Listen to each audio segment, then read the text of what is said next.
वचन के द्वारा आपकी ब्लेसिंग आज खुलेगी, वचन के द्वारा आपका जीवन बदलेगा। परमेश्वर की वाणी, उसके वचन को जब आप अपने हृदय में स्थिर करोगे तो आज जैसे ऐसे वचन आपके जीवन में आप ग्रहण करेंगे, आपका जीवन, आपका हालात, आपकी परिस्थितियां बदलती जाएंगी। बोलो हालेलुया। मैं धन्यवाद करता हूं परमपिता परमेश्वर का, जिसने हमारे जीवन में सुंदर घड़ी और समय ठहरा दिया है। और मैं धन्यवाद करता हूं प्रभु जी के इस घड़ी के लिए, आज के वचन के लिए, आज की हर एक शिक्षा के लिए प्रभु जी जो आपने स्वर्ग से भेजी है। मैं प्रार्थना में मांगता हूं पिता परमेश्वर के, आज जिनके जीवन में आज वचन की रोटी आपने भेजी है, जो रोटी आज वचन की खाएंगे, जो रोटी खाकर तृप्त हो जाएंगे, उनको दोबारा सोचना नहीं पड़ेगा कि मेरी आशीष कहां से आने वाली है। वो लोग आज वचन को सुनते ही समझ जाएंगे कि मेरी आशीष देने वाला परमेश्वर है, और जो मुझे आज तक आनंद नहीं मिला वो आज मुझे मिलकर रहेगा। बोलो आमीन।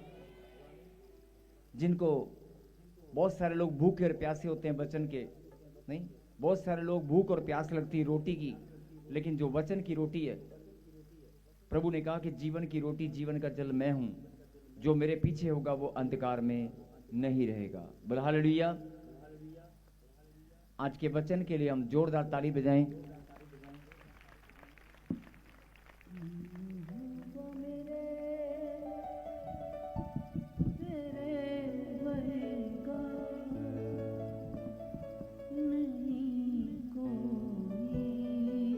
और वचन में जाने से पहले मैं परमपिता परमेश्वर का धन्यवाद करता हूं, आप सबका भी धन्यवाद करता हूं, और कुछ गेस्ट हमारे बीच में हैं, उनका भी धन्यवाद करते हैं। और टीम मेंबर्स, जितने भी वॉलंटियर्स, जितने भी यहाँ पर हैं, जो सेवा में दिन रात लगे हुए हैं, हर एक वॉलंटियर्स का भी मैं धन्यवाद करता हूँ। वॉलंटियर्स सोचते हैं कि शायद हमारी ड्यूटी, आप प्रभु से, जब आप प्रार्थना में प्रभु से आप पूछेंगे कि मेरी सेवा, मेरी बुलाहट, तो आपको एक बात जरूर पता चलेगी कि सेवा करने वाला लाडला बेटा होता है, और सेवा करने वाला परमेश्वर का लाडला पुत्र है, लाडली बेटी है। और बेटे सब हैं लेकिन वो लाडला होता है। और सेवा बहुत तरीके से की जाती है। भेंट और दशवांश बोकर, किसी को सुसमाचार सुनाकर, किसी आत्मा के बोझ को हल्का करके। कोई बहुत दुखी है, कई लोग सोचते हैं कि शायद चर्च में ये वॉलंटियर्स हैं, इनकी ड्यूटी है। नहीं, आपके बगल में बैठने वाला व्यक्ति अगर परेशान है, टेंशन में है, वो पहली बार आया है या वो रोने वाला है, आप उससे पूछें कि बहन तू उदास क्यों है। ये बहुत बड़ी सेवा है। बोला हालेलुया। मैंने क्या कहा? सेवा करने वाला परमेश्वर का लाडला बेटा और बेटी है, सेवा करने वाला। और अगर आपके बगल में बैठकर कोई आंसू बहा रहा है, अगर कोई परेशान है, टेंशन में है, कोई दर्द में तड़प रहा है, कोई चलने फिरने में लाचार है, अगर आप उसके बराबर से निकल गए और आपने अगर पूछा नहीं कि बहन तू बड़े आराम से चल रही है, तुझे चला नहीं जा रहा, मैं तेरी कुछ हेल्प करूं, अगर आपने 2 कदम भी उसको पकड़कर सहारा दिया है, वो बहुत बड़ी सेवा है।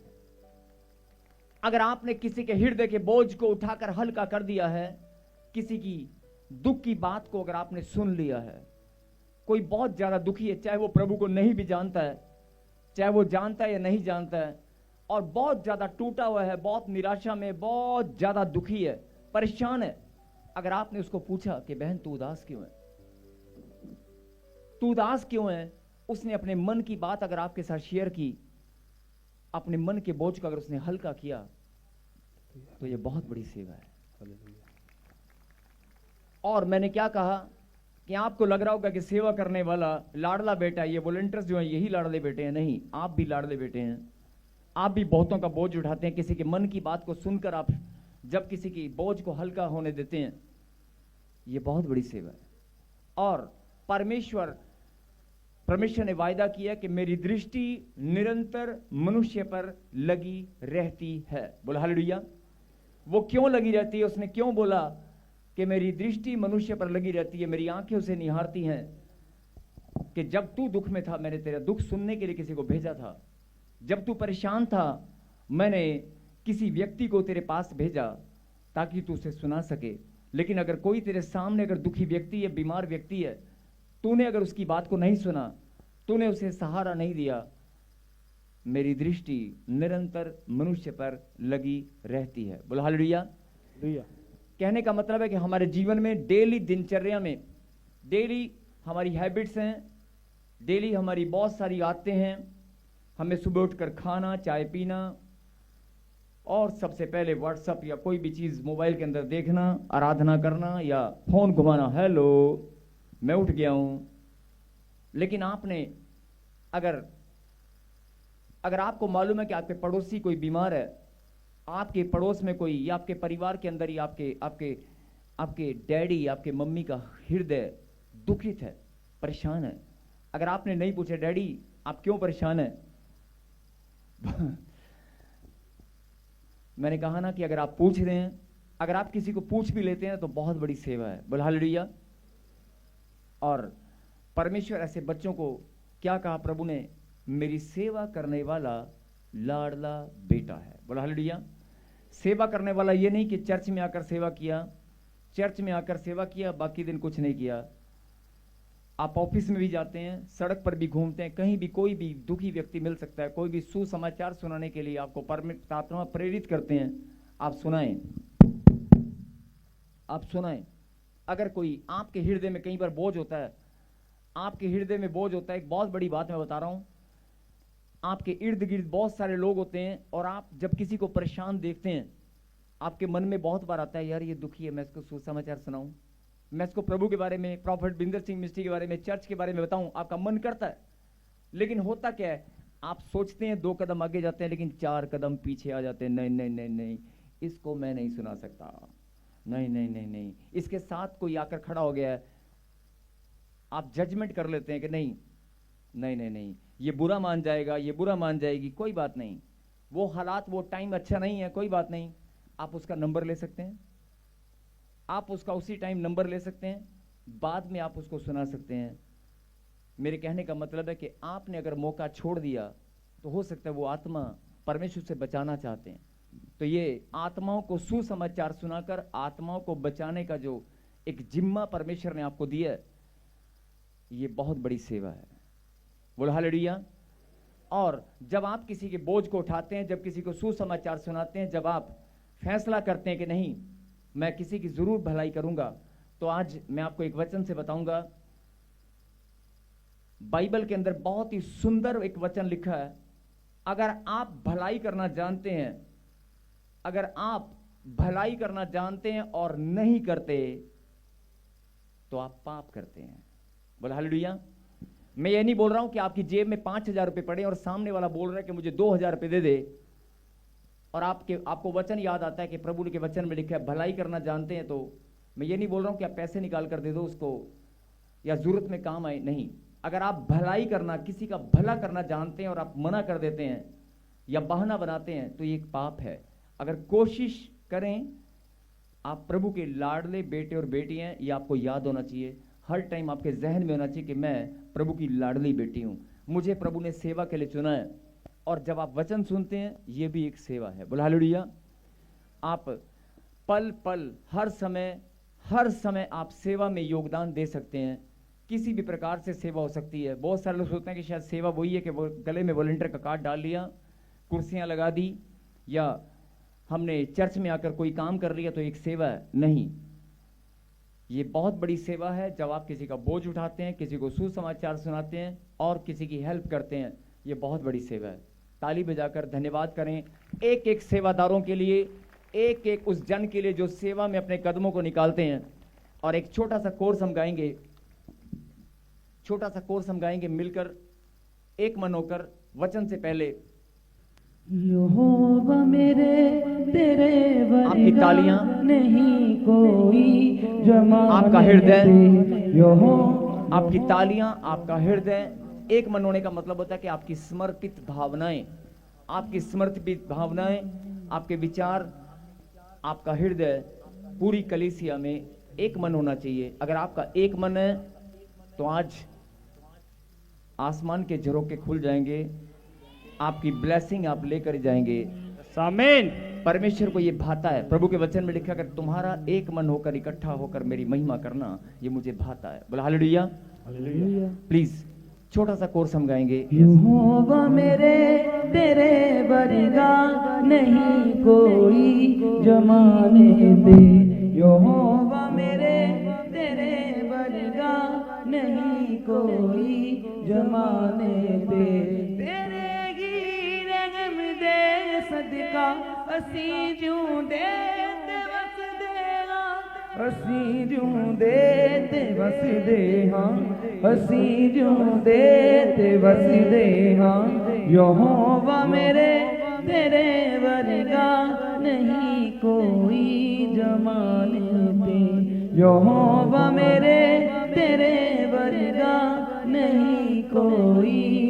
ताली के साथ कलीसिया, यहोवा मेरे तेरे वर्गा नहीं कोई जमाने दे, यहोवा मेरे तेरे वर्गा नहीं कोई जमाने दे।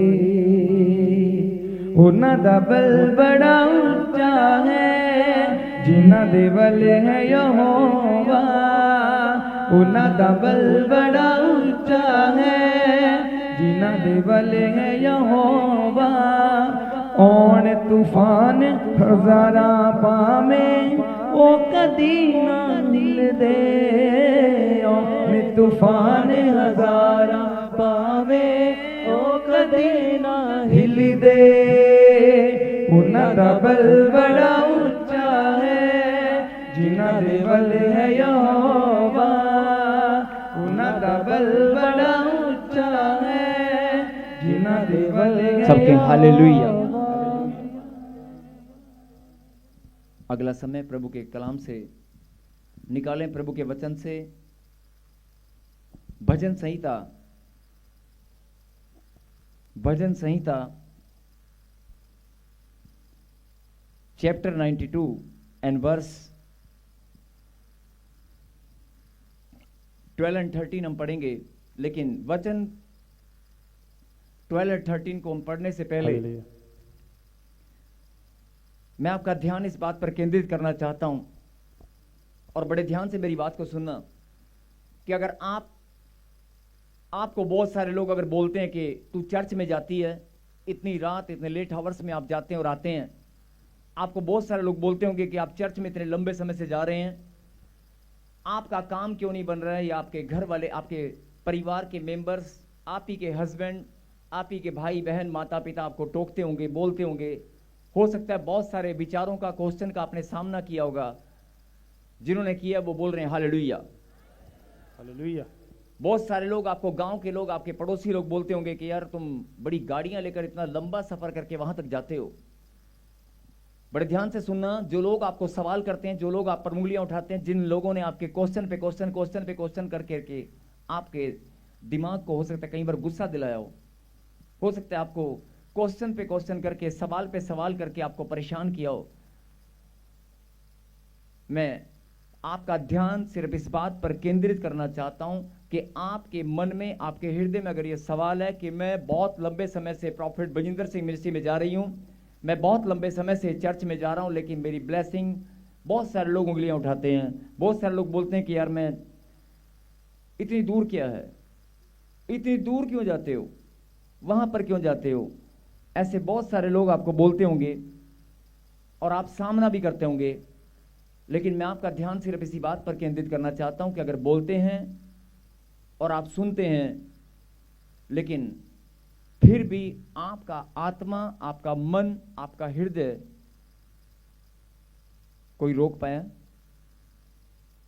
बहुत कोशिश की होंगी, बहुत सारे लोग कोशिश करते हैं, उंगलियां उठाते हैं, ताना मारते हैं, और हो सकता है आप भी टूटकर आंसू बहाए होंगे। घर में बैठकर आपने आंसू बहाए होंगे कि यार मुझे हर बार लोग बोलते हैं, मेरे ही दूसरों की तो कोई बात नहीं, जब अपने ही परिवार के लोग उंगलियां उठाते हैं तो हृदय छलनी छलनी हो जाता है।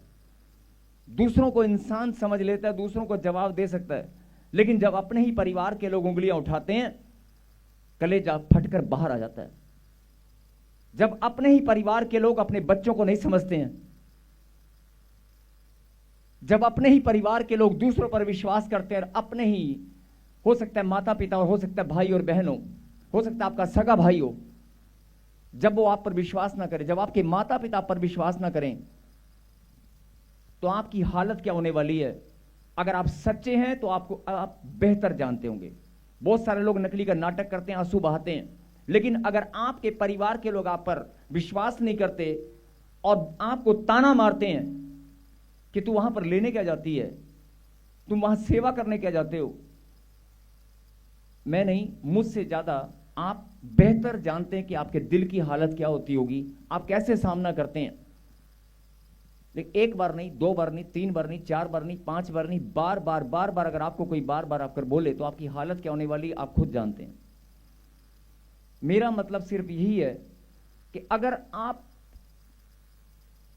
इतना सहने के बाद भी अगर आप खड़े हैं, इतना सहने के बाद भी, मैं इस चर्च की बात नहीं कर रहा हूं, मैं किसी भी चर्च की बात कर रहा हूं कि जहां आपके कदम किसी चर्च में जाने को करें, आपका मन किसी स्थान पर जाने को करे और बहुत सारे लोग आप पर उंगलियां उठाएं, बहुत सारे लोग आपको बोलें कि जहां आप जाते हैं वो बहुत दूर है और घर के पास में भी चर्च है, घर के पास में भी प्रभु के दास लोग हैं, आप प्रार्थना यहां भी कर सकते हैं। बहुत सारे लोग आपको बोलते होंगे साढ़े शहर, अरे इस घर में, आपके घर के आसपास क्या चर्च नहीं है?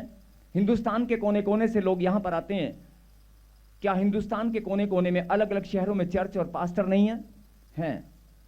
हैं। क्या परमेश्वर ने उनकी सेवा उनके जीवन में नहीं रखी है? क्या आप उस चर्च में जाकर आपको आनंद नहीं आया होगा? आया होगा।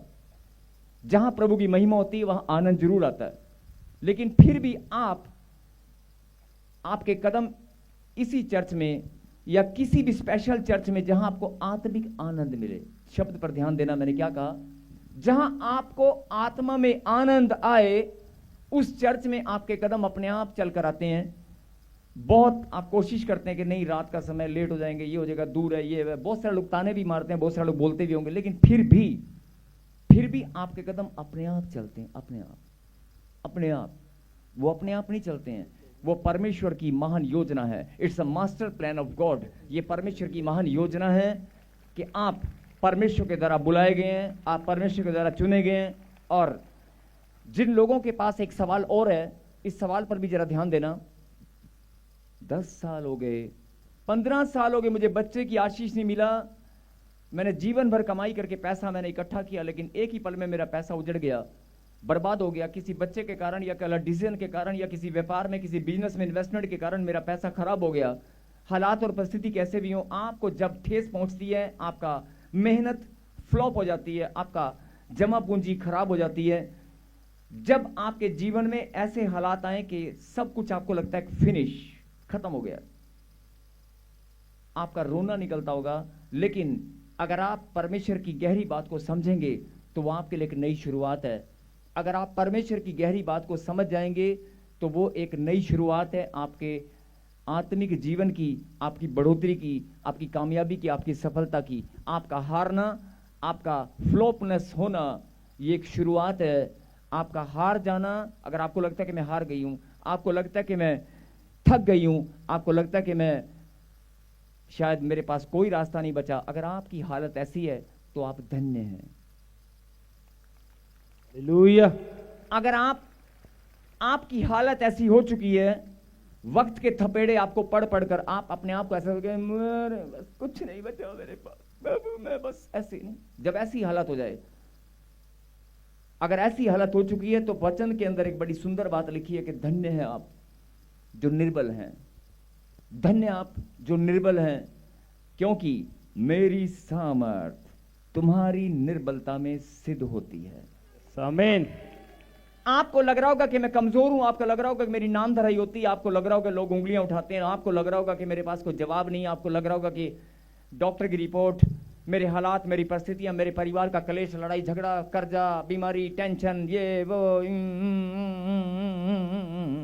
बहुत सारी चीजें, ऐसे लोग होते नहीं, बहुत सारी चीजें, मतलब समस्याएं खत्म नहीं होगी, आपकी गिनती खत्म हो जाएगी, समस्याएं खत्म नहीं होगी, एक खत्म होती है दूसरी शुरू हो जाती है, नहीं होती है कि नहीं होती? और बहुत सारे लोग इस चीज़ों से बड़े परेशान हैं। मैं अपने आप को कितना भी प्रार्थना में मजबूत बना लूं, मैं अपने आप को कितना भी ताकतवर बना लूं, लेकिन जब भी मैं हालात का सामना करती हूं, मैं मजबूत हूं, लेकिन मेरे बच्चे का दर्द मैं नहीं देख सकती। शैतान ने मेरे बच्चे पर हमला कर दिया। और मतलब मेरे कहने का यह है कि आप हालात और परिस्थिति का सामना करने के लिए मजबूत हैं, लेकिन वो दिन याद करो जब आप टूट जाते हैं या टूट गए थे, जब आप कमजोर हो गए थे, आपने फैसला किया कि नहीं, अब मैं चर्च नहीं जाऊंगी, कोई फायदा नहीं है, अब मुझे प्रभु में कोई फायदा नहीं है।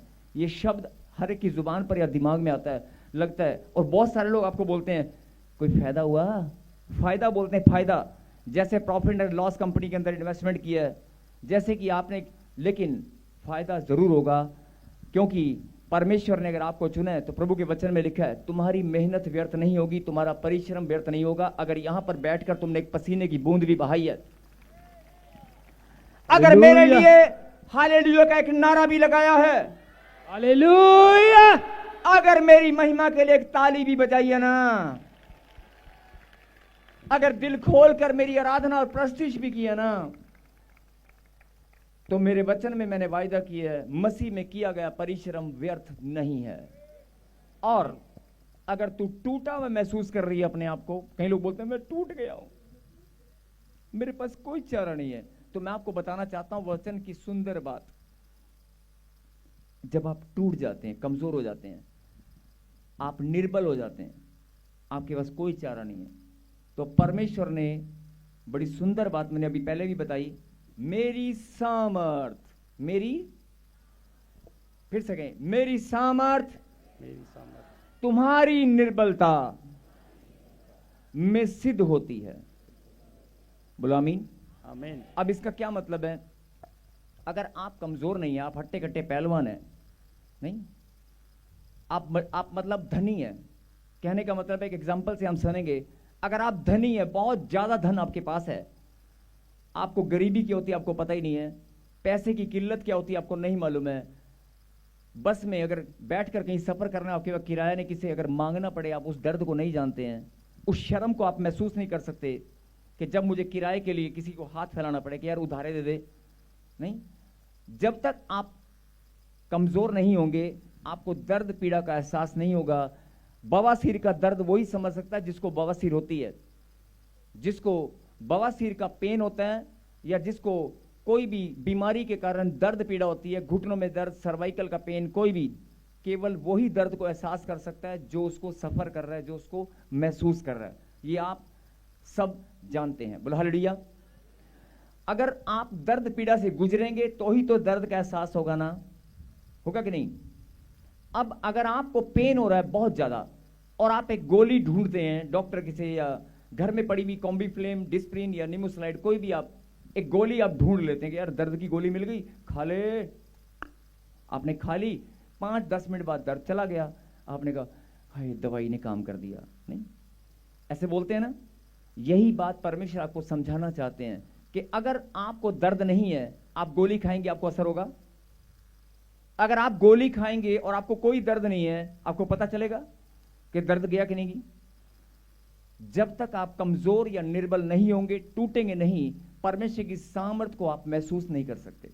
इसीलिए प्रभु ने कहा मेरी सामर्थ तुम्हारी निर्बलता में, तुम्हारी कमजोरी में सिद्ध होती है।